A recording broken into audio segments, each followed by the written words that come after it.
Today, I'll show you how I made this simple headband using minimal materials and tools. I used classic ivory pearls and clear rhinestones because those colors were what I happened to have at hand. However, these rhinestone cup chains are available in a lot of different colors, so just use whatever you fancy. So here's what you're going to learn in this step-by-step tutorial. First, I will teach you how to attach the rhinestone cup chain onto the headband.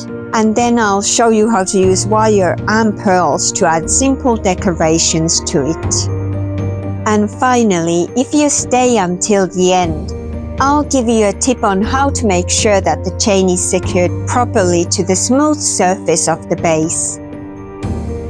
Did you know rhinestones were first introduced in Europe in the 18th century when faux diamonds were created from glass? By the Victorian era, rhinestones became widely popular.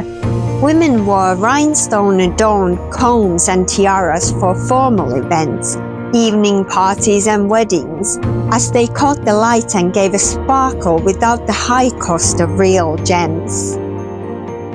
Let me know down in the comments what color of rhinestones are you using or would use if you were to make one of these for yourself.